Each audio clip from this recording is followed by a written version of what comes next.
welcome everybody to this presentation of storytelling with data presented by the Wisconsin School of Business, EdgeUp. If you want to advance the slide.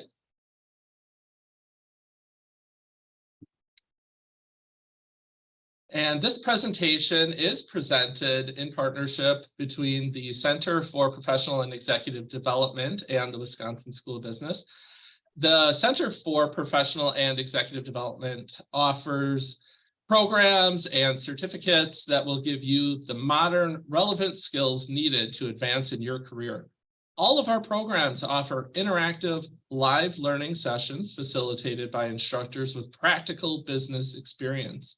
CPED also provides organizations with customized professional development programs, coaching, and consulting. For more information about the Center for Professional and Executive Development, please visit us at uwcped.org.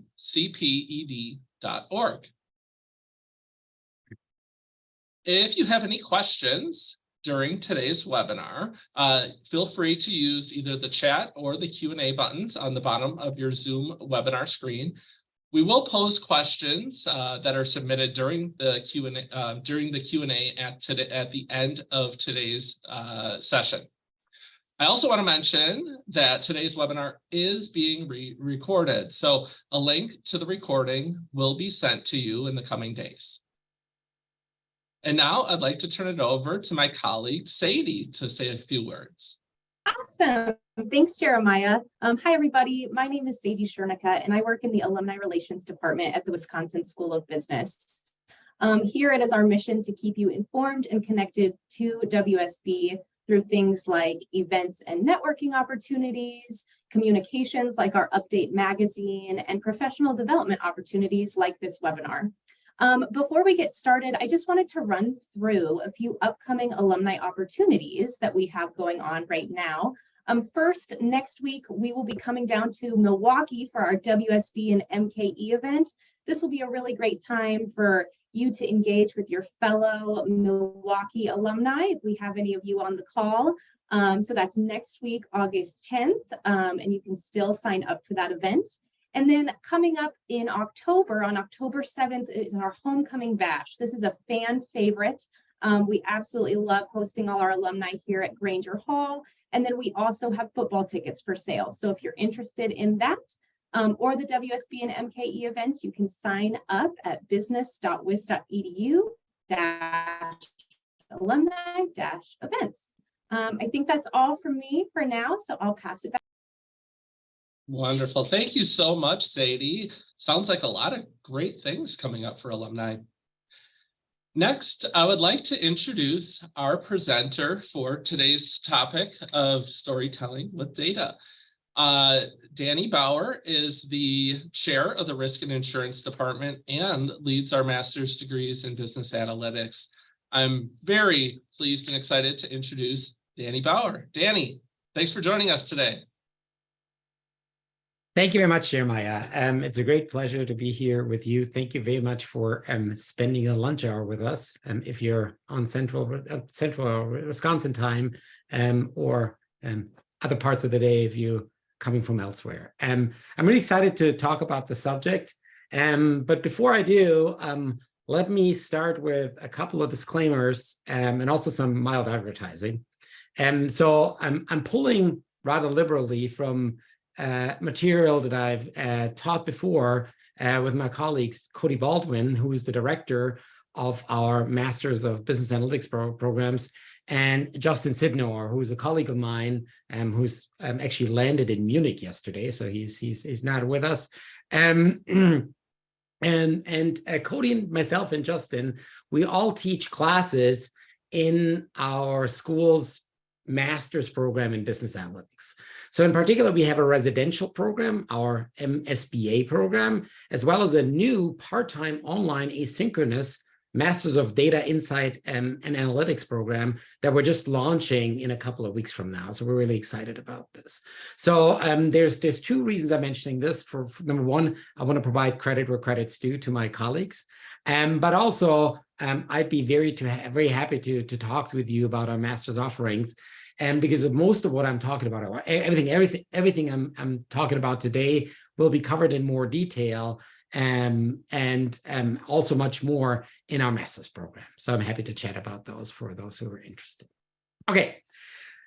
So when you talk about analytics, right? So what comes to mind these days, right, is not so much storytelling with data, right? But especially in the last month, right, with the advent of generative AI and ChatGPT, right? A lot of what we're talking about are big data and artificial intelligence, right? So all of these new tools that are cropping up. And I'm sure that you've read or seen, right? So here on the bottom right, there, if you watched the John Oliver show, he had this generative AI thing where he's married to a cabbage. And if you haven't seen that, it doesn't make much sense.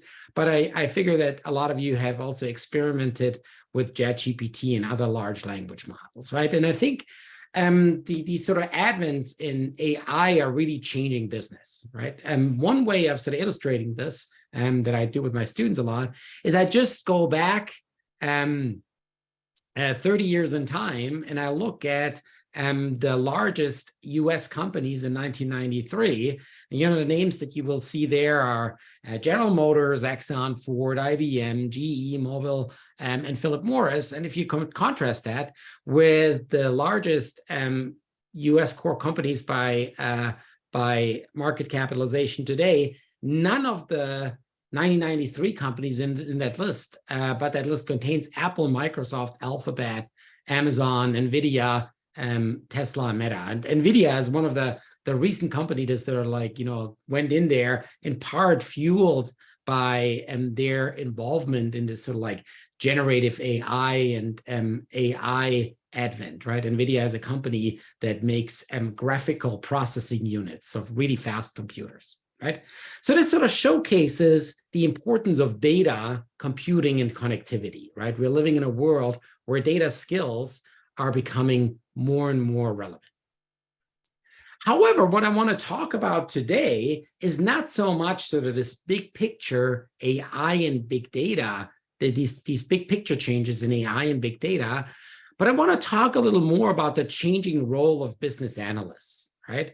Where data skills also are becoming more and more relevant.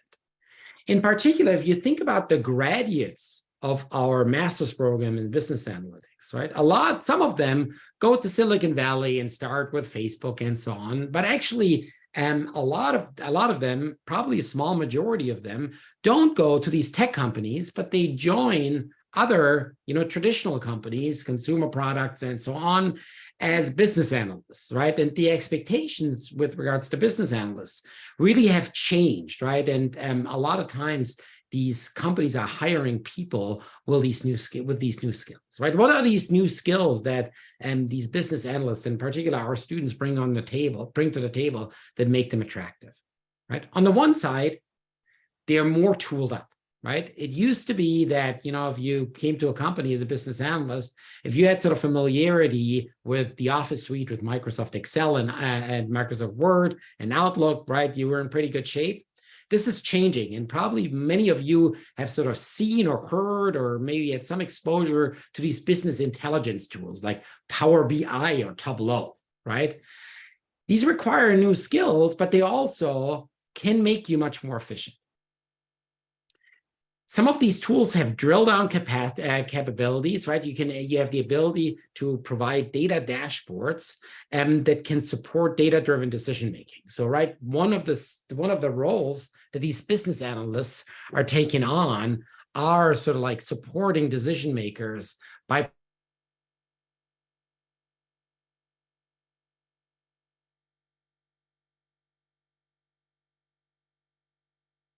subject that we're going to spend most of the time talking about today.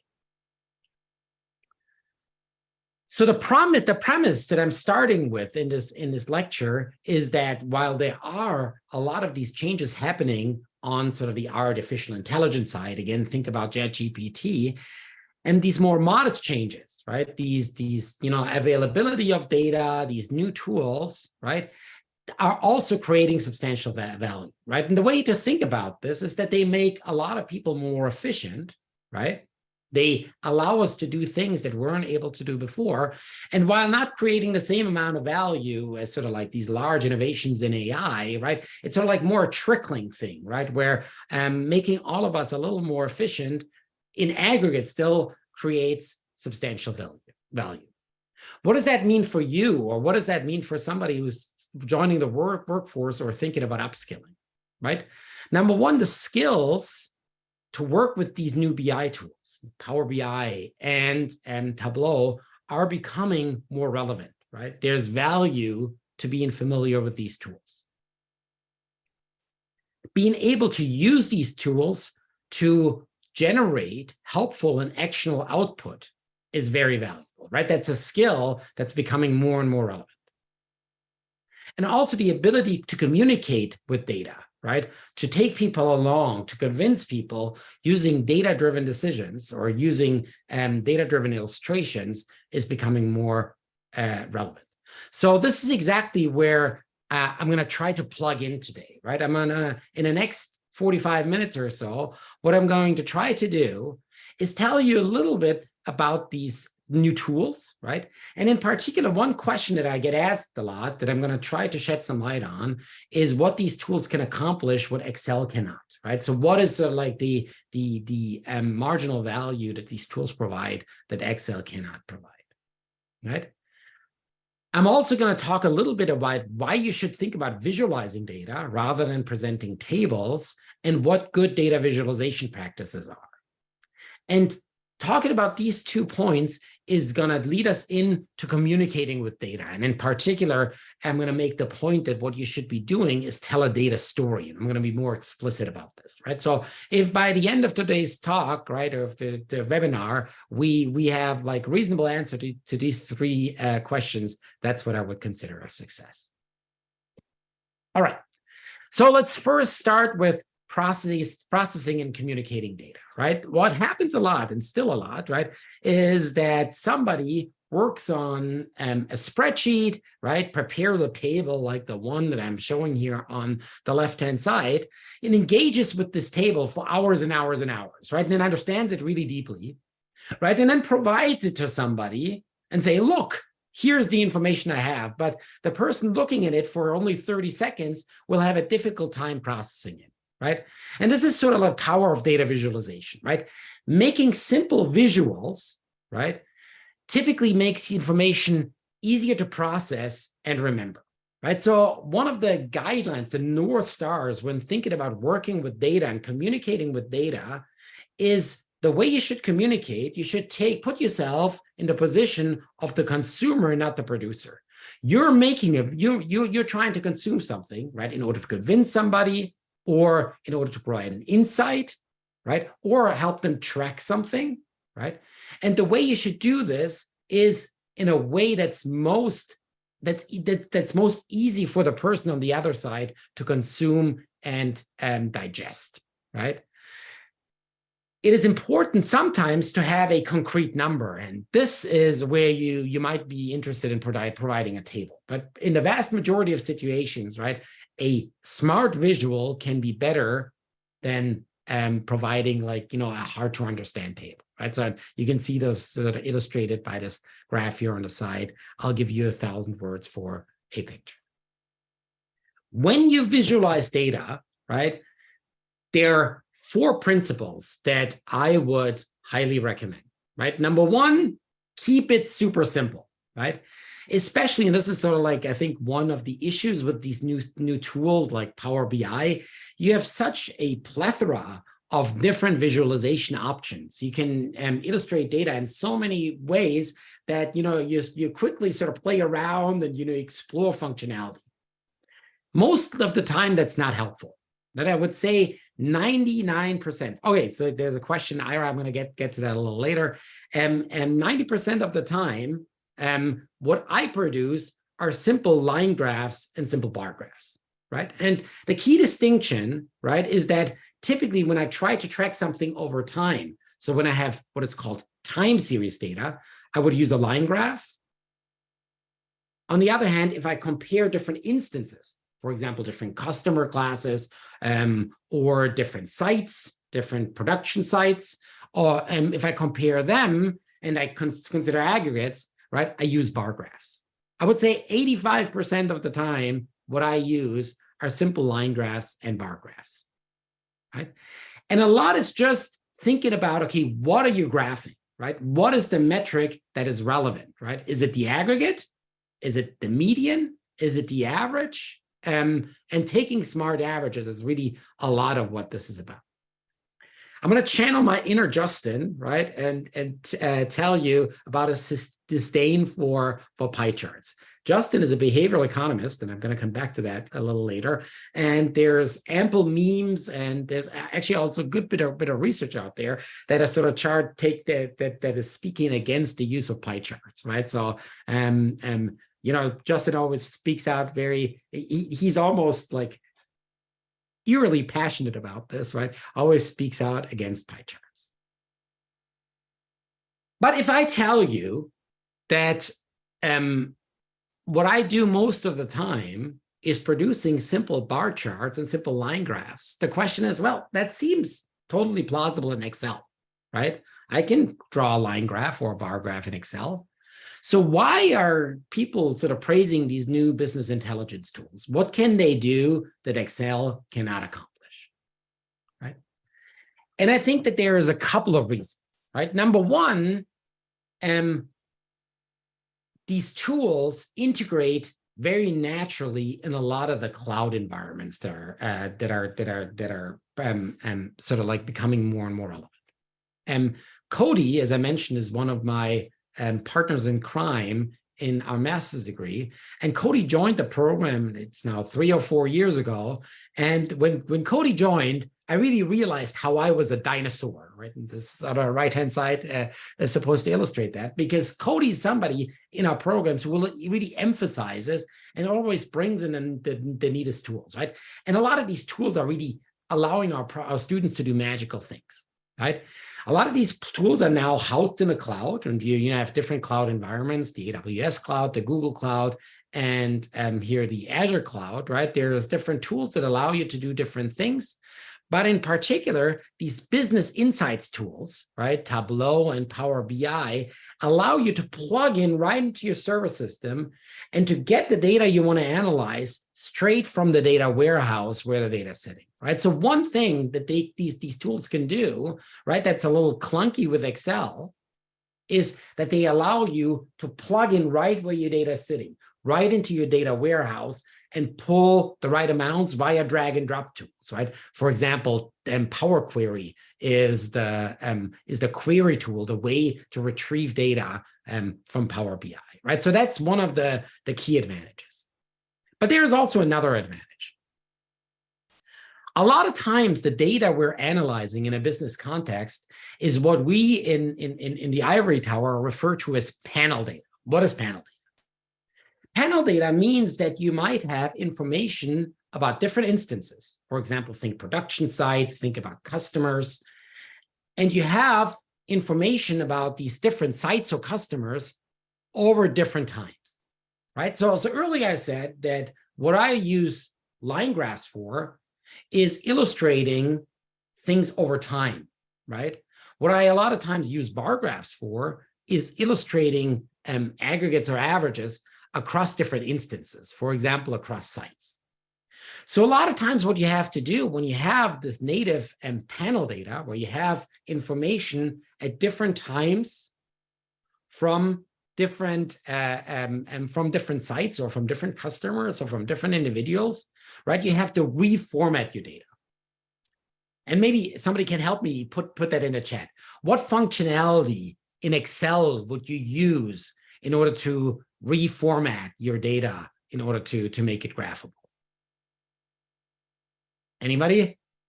All right, so here, Rebecca and Jeffrey, pivoting, right? Pivot tables, right? So, and those of us who took Excel classes or have some expertise in Excel, right? They came to love and hate pivot tables all at the same time. Right? One thing that these business analytics tools allow you to do is really convenient pivoting and unpivoting, right? So what can these tools accomplish?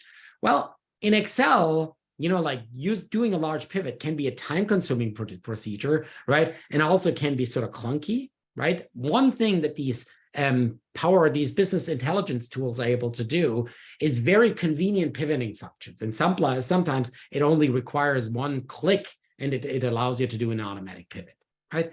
By pivoting, right, for those of you who are not familiar with pivoting, right, what you do is you can, for example, aggregate across times, right, to produce a cross-sectional data set, right? So here, for example, we're aggregating across times to think about the total output over the last quarter across all our sites. And now we can compare the total output across sites, maybe using a bar graph, right? Or we can use we can aggregate across sites and look at our total output in product one across sites in January, February, and March, and therefore have a time series, right, where we can use, for example, a line graph to plot this over time.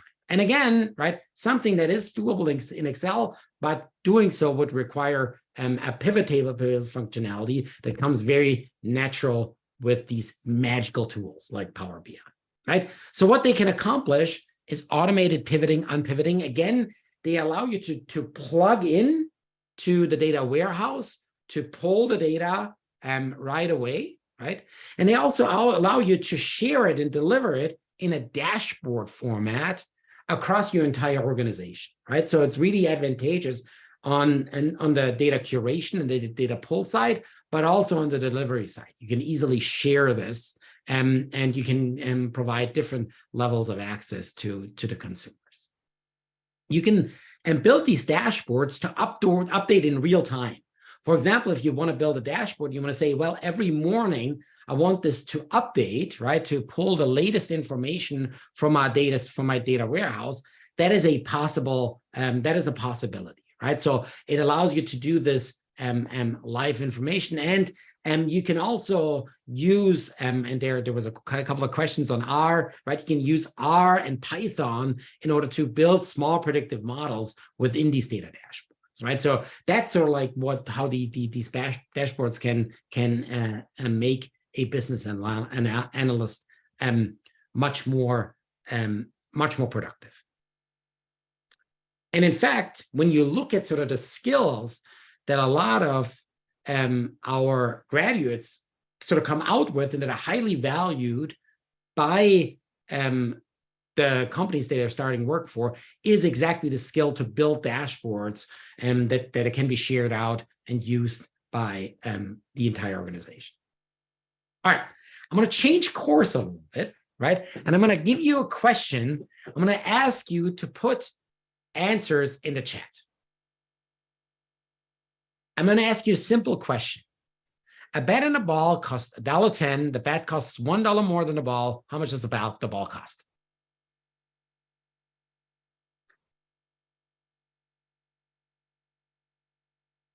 All right. You're a lot smarter than me, right? So it seems like there's a lot of people, Mallory, Ira, Logan, and Laura, that came up with the right answer. That is 5 cents, right? But thank you very much, right? But maybe so this is obvious. It's your question. Can anybody sort of be honest and tell me what the intuitive answer is that came to them immediately when they saw that, right? Here, Jaren, 10 cents, right? Champa, thank you very much, right? So typically, when we see this question, right? A bat and a ball costs $1.10. The bat costs $1 more than the ball, right? How much the ball costs, right? Ball costs 10 cents. Now, as you can see by a lot of the answers in the chat, that's actually not correct.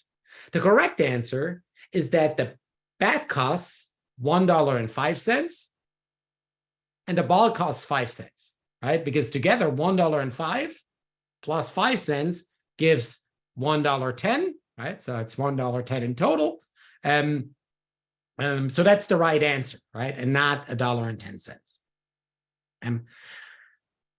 2 comments, right? Number one, my kids play Little League, and I can tell you that you cannot find a ball for 5 cents. So this seems to be a very outdated question, right? But it's one of these traditional ones, right? And that's the second comment, right? The context in which this question comes up a lot, right, is in a context of behavioral economics, right? And in particular, how people process data and how people make decisions, right? And one of the key resources here is this book, Thinking Fast and Slow by Daniel Kahneman. Put in the chat, has anybody read that book? Any background? Anybody familiar with it? All right, so Catherine, yes. So this is one of these books that you typically, like if you, here, Catherine, years ago, right? Yeah, it's been around for a while, right? But for those of you who have not have exposure to that, it's a fantastic book. It's a relatively easy read, right? But it's one of these books that's a relatively easy read. It could be a book that, you find at an airport in one of these bookstores to take on a long plane ride. But it's also a book that we actually use in some of our classes as a textbook, right? It's one of the few books that sort of works as a book for the general public, but also as a textbook, right? And in this book, Daniel Kahneman, who's a psychologist, but who actually won a Nobel Prize in economics for his work. So he's a very, very well-known person in both the psychology and the economics profession. He points out that a lot of people, right, don't process data and don't consume data, don't make decisions like a computer, right? People are innately lazy, right? And engaging, putting on your brain, right, takes a lot of effort.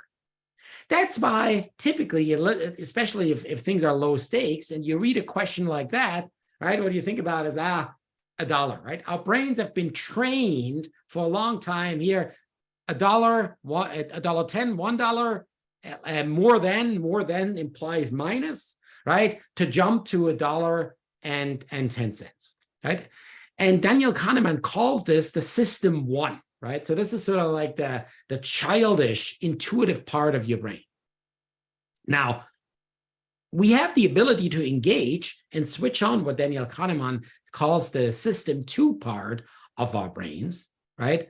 In order to engage, and if we engage the system two part, right, sort of like the analytical part of our brain, right, we can figure out that actually the true answer is 5 cents, right? But engaging requires us, or figuring that out, right, getting to the right answer requires engagement, right? And engagement is typically something that we don't want to do innately, right?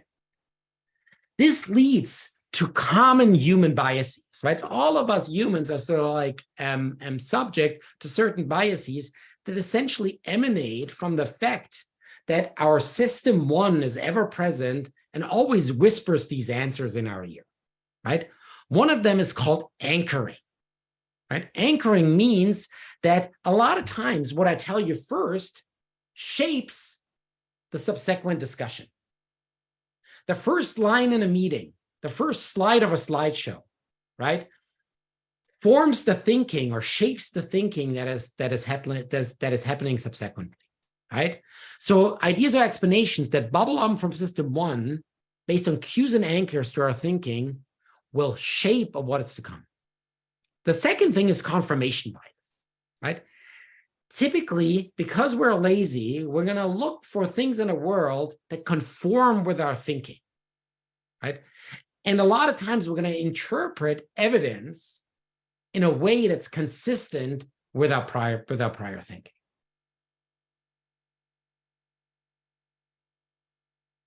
Why am I telling you this?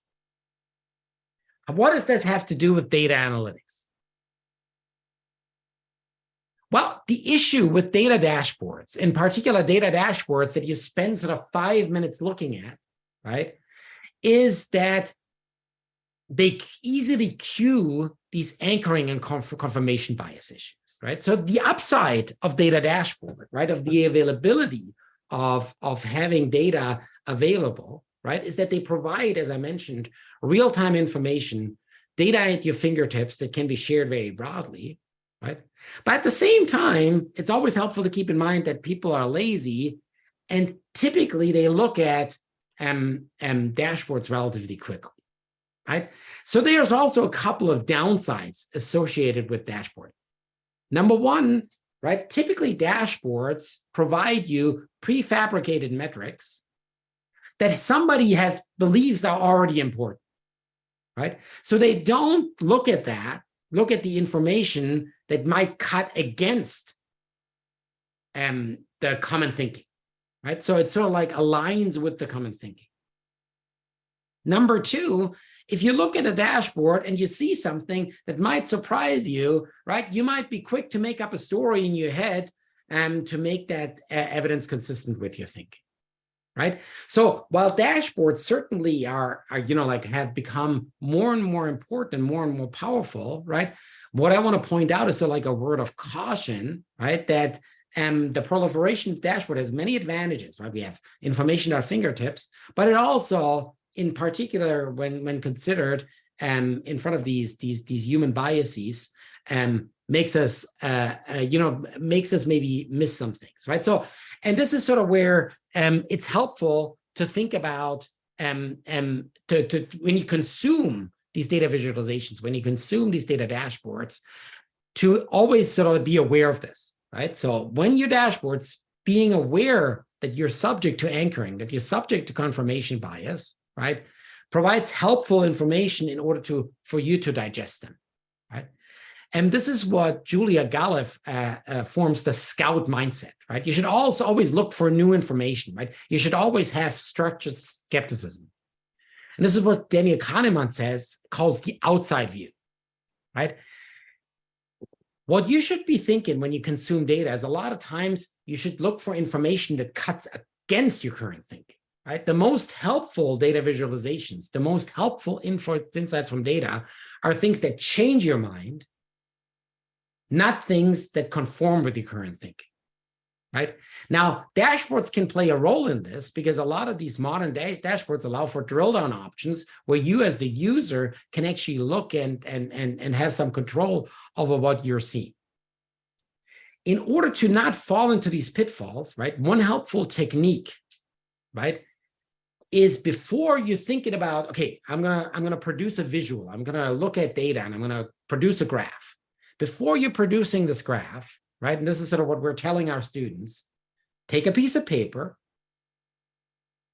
and sketch out exactly what you want this graph to look like, right? What's on the x-axis, what's on the y-axis, and also sketch out how you expect this graph to look like.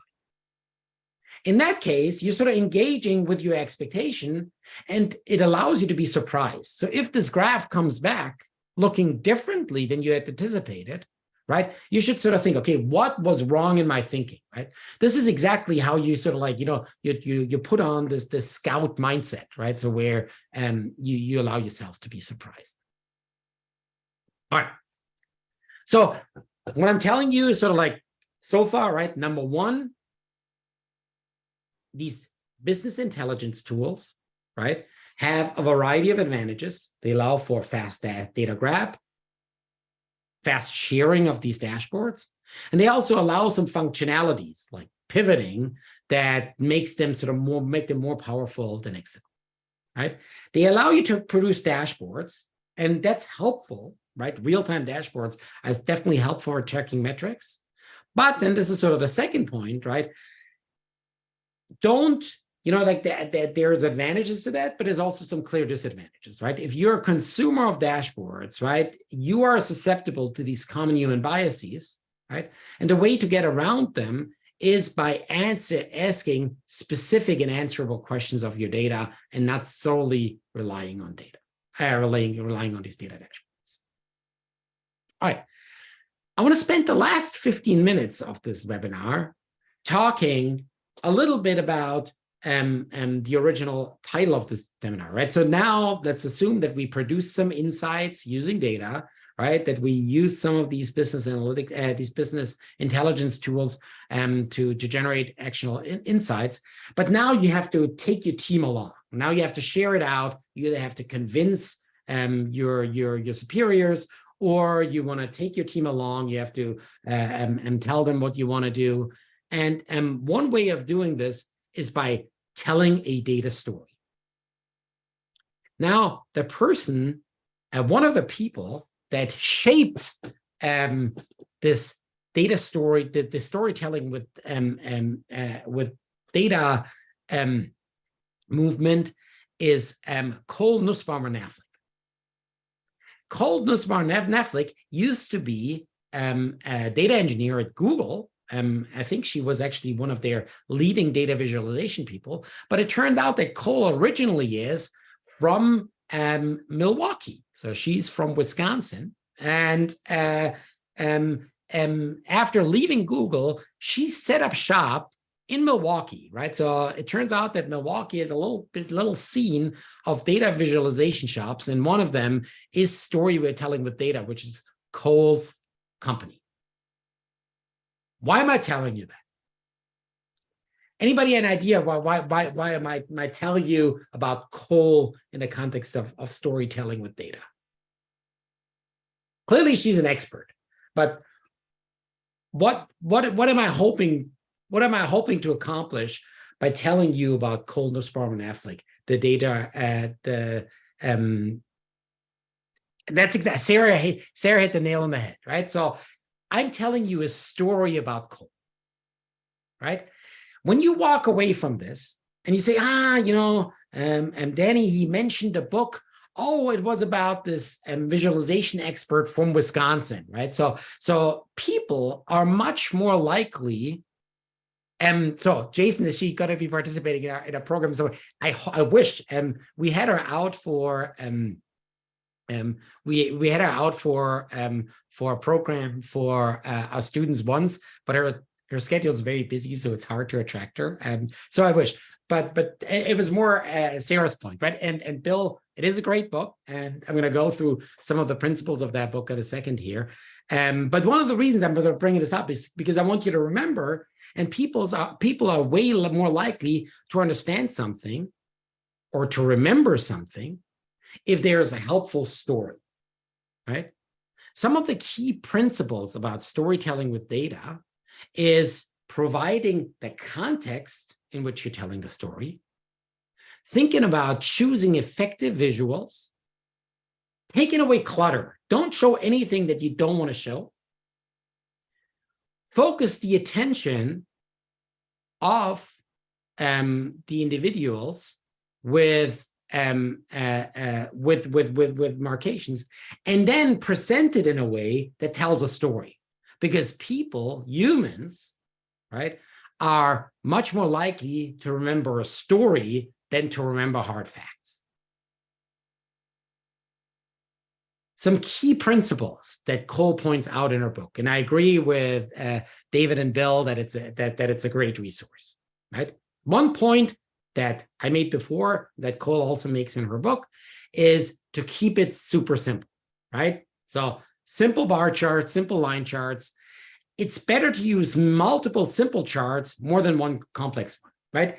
Especially my students, they always, because they sort of become getting expertise in these business intelligence tools. They always want to cram all the information in one graph, right? And showing me that they can do that.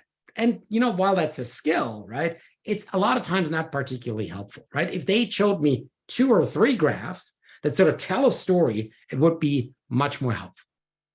Focus attention, right? So Cole in her book talks about what she calls iconic memory, right? There are certain colors, certain icons that individuals are more likely to remember, right? Match the emphasis, right? Highlight the things that you're trying to communicate, and tell a data story. Okay. All right. So some principles, but let's practice a little bit. So I'm going to show you a graph, and I'm going to ask Brooke to our master of ceremony in the background to raise the poll. I'm going to ask you so here's a graph. Let me talk about this graph for a second, right? So here we have a number of new accounts across different time periods, right? 2006 to 2011, across different region, right? Region A, region B, region C, and I just see that my color choice is awful. I apologize for that, especially in a presentation about data visualization. You shouldn't do that. So what I'm asking you is, how can we improve this graph?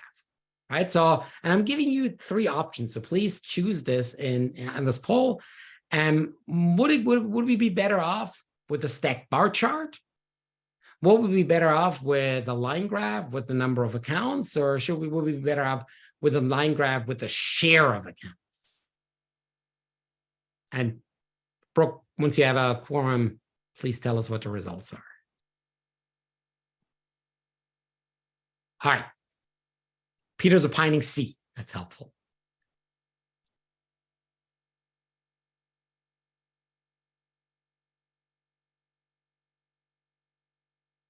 All right. Okay, so here we have some pretty even split, right? So about a third for the stacked bar chart, a third for the line graph with a number of new accounts, and a third line graph with a new account. But Catherine got me. Right, it's a trick question, right? It depends on what you're going to get. And I like Jason's answer, right? This photo friend didn't work. All right. So Catherine made a very good point. So let me first talk about the answer that I think is probably least favorable, right? But a lot of people chose it, right? So here's the stacked bar chart, right? So what's the issue with the stacked bar chart? Any ideas?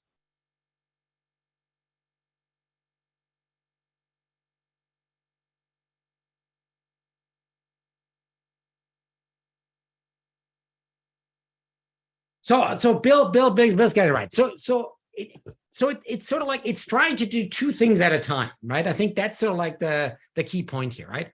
So it gives us a relatively good overview of the number of new accounts, right? But it's really hard to compare, right, the different regions, right?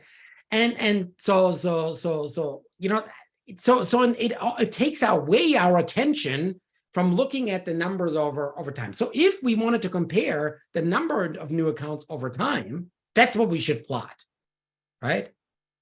If we wanted to compare the share of new accounts and we want to compare regions, right, we should create a plot that emphasizes that. But the stacked bar graph, a lot of times, is trying to accomplish too much, right? This is sort of what my students do when pushing too much information into one graph, right? And it's not clear what this complexity is getting us, right?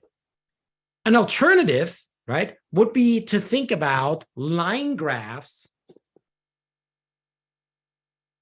And I said, again, so if you think about plotting data over time series data, like line graphs should be your friend, right? You could use a line graph that gives you the number of new accounts or the share of new accounts, right? Those were our options 2 and 3. And again, the question that the font colors are not chosen too favorably here. I apologize for that, right? We could plot this over time, right? Now, what's better, and this is exactly what Catherine was hitting at. So I appreciate that point that Catherine made in the chat, right? The question is, what's the story? What do we want to emphasize, right? Do we want to emphasize that region C had like a large uptick initially and then it went down? Or are we interested in sort of like, hey, region C always has the higher share of accounts, right? It depends on the story we want to tell, right? So in some ways, right, and this is why it was a little bit of a trick question, right? Answer choices B and C both were reasonable answers, but it really depends on what we want to emphasize. For example, if we wanted to tell the story that training program C had temporary effects, right? Probably the one we want to choose is the line graph with the number of new accounts. Now, to really get that point across, right, I can follow some of the data storytelling principles. Namely, I can put the key insight in the top here, right? And I can put little markers that drive home the point, right? Namely, big improvements during the new training program in 2007, but then little difference 2 years later, right? These text annotations can focus attentions in the right spot. Okay, so thank you, very, very, very good. What's the problem? So what's the problem with data storytelling? So think about sort of like the progression of this little webinar. What's the problem with data storytelling? So, okay, Sarah, it's harder to see trends with the particular areas across time. So this is maybe an issue with this particular graph, but more broadly, what's the issue? Okay, so Sarah, very good, right? So every picture can tell a different story, but we can be biased, right? So again, so think back to this, to these human biases, right? So the issue with storytelling, right, is that we're easy, because of confirmation bias, right, and because of anchoring, we're easily latching on to the story, right? Is it really true that the training program had temporary effects, or maybe with 2009 to 2011 was special in some way, right? Maybe the leadership changed in Region C or something like that, right? So that's something helpful to be aware of, right? Our brains are hardwired to want to hear compelling stories that we can latch onto and believe, right? And that can be a really helpful tool. That can be a really helpful tool in communicating with data, right? Data storytelling definitely can make things, can make things sort of flow, right? But it also makes us prone to confirmation bias, and it makes us, in some instances, we may misbelieve simple causal narrative, right? That are sort of spun to stories, right? So sort of two takeaways here. Number one, right? You should be responsible in your use of data storytelling, right? Try to tell the truth, right? Don't try to spin things by this data storytelling. And number two, if you're on the consuming side, right? Again, sort of having the scout mindset, trying to have the structural skepticism is going to be helpful in spotting the flaws in your thinking. All right, so I hope this provided some context. Obviously, data visualization and data storytelling is a very big field, and we're only scratching the surface, right? But to summarize, right? Using data to track, inform, drive decisions, and communicate is increasingly important. And one thing to take away, and this is sort of like what explains a lot of this hype around data visualization, is that this is best accomplished by meaningful visuals, right?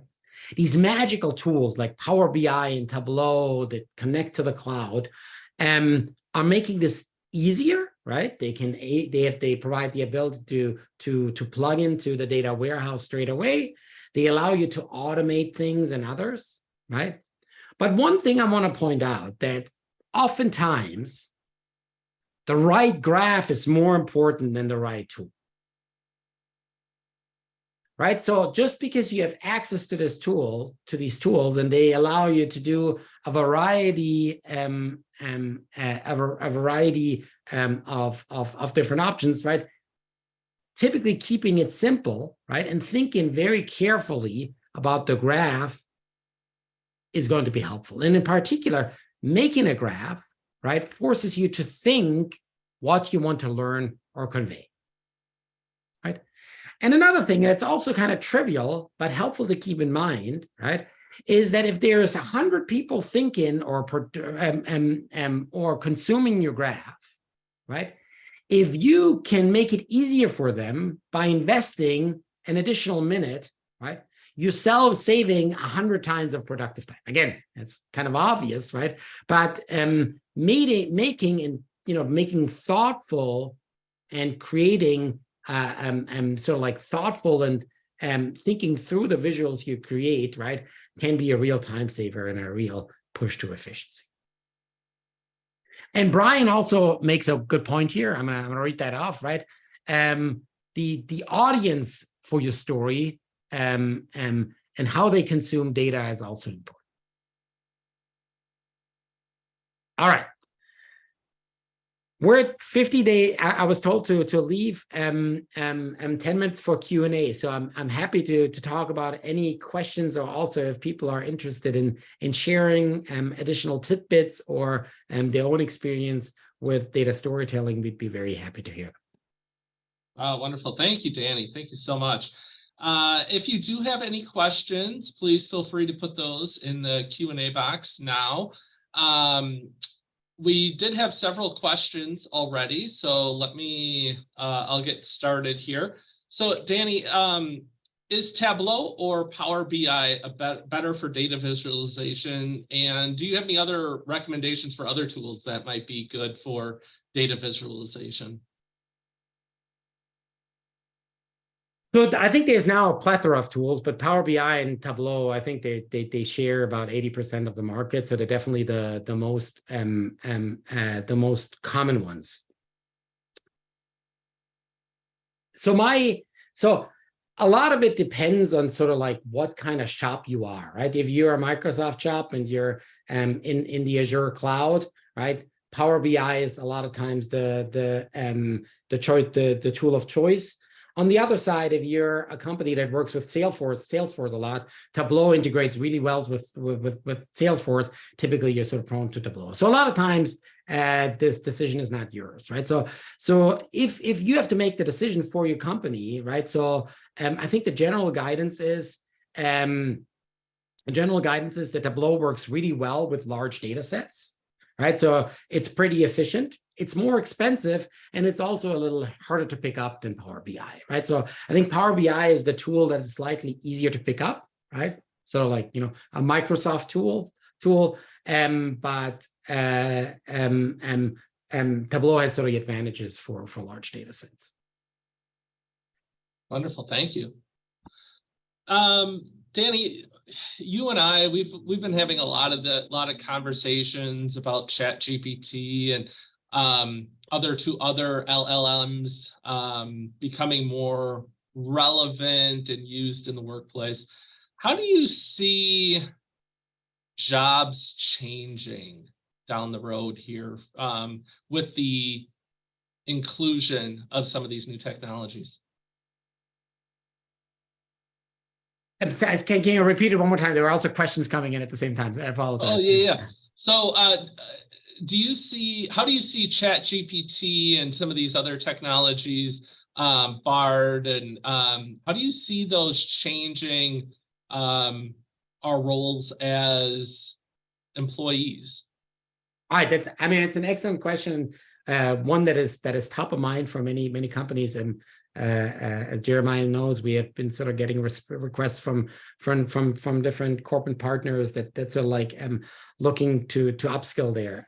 So what these tools can accomplish is pretty phenomenal, right? For those of you who've played around with them, right? So there's maybe 2 or 3 things that are sort of helpful to keep in mind here. And number one, so we have a couple of alumni that work at OpenAI now, and one of the things that they're always bringing up is that like what people call hallucinating, right? So the fact that these tools hallucinate and not always spit out the truth, right? The factual truth is an issue, right? And that, I think, is one of the barriers for them to be let out in the open and take over jobs. So right now, I think, and my own use of these tools is mostly for assisting, right? So if I have to write an email, and some of my colleagues make this point that the emails they're getting from students at 3 a.m. have become a lot better since the advent of ChatGPT, right? So if I have to write an email, a professional email,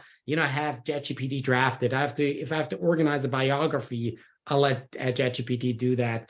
If I have to write some data wrangling code in Python, I can use ChatGPT as an assist system. Tells me, hey, if I want to do this and this and this, can you write Python code? And it does very well, right? So I think sort of like thinking about it as a tool that can enhance your efficiency, right? That's real, and I think that's something that like I think all of us have to sort of upskill, because that's becoming more and more of of an expectation, I feel like, right?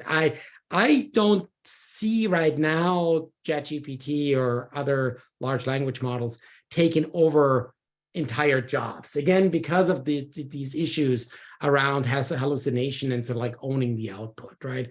But it might be there in the future. Definitely as many people have been surprised by what they can accomplish. All right. Go ahead. Dani, there was a couple of questions in the chat box. When using spreadsheets and developing a regression model, what is the best method to make predict? You got that? So that's Josh's question. Josh, yeah. do you feel like sending me an email? I think this is something that we best take offline. I think this is going to be too specific. I'm super happy to engage with you on that, but if you write an email to daniel.bauer@wisc.edu. Emily's asking, all right, great. Emily's asking, she's curious as to why pie charts are out of vogue. And so I think that, and I'm channeling my inner Justin here again, right? So the key thing is that a lot of times, especially if you have multiple segments, it is pretty hard to take away how the different comparison works. And a bar chart, there've been many experiments run about that. Bar charts are typically, because they allow you for comparison where you don't have to sort of like get it around, generally allow people to take away the information in a much more efficient manner, right? So it's not so much that pie charts are bad, it's that bar charts are considered generally better. And again, experiments have been run. Don is asking a question. On a quick and easy class. So one that I can recommend is actually as part of our new masters in data insights and analytics, we have what is called a Micromaster. So the first 3 classes that are focused on cloud technology, data visualization, and sort of Python fundamentals is a class that you can access on the edX platform. Don, if you're interested in that, feel free to send me an email and I'll get you the right link. But this is actually free content that you can consume and that you can look into that. And if it triggers your interest, we have the ability of using this Micromaster and taking you on as a master's program. So you can sort of convert the credit if you're choosing to do that.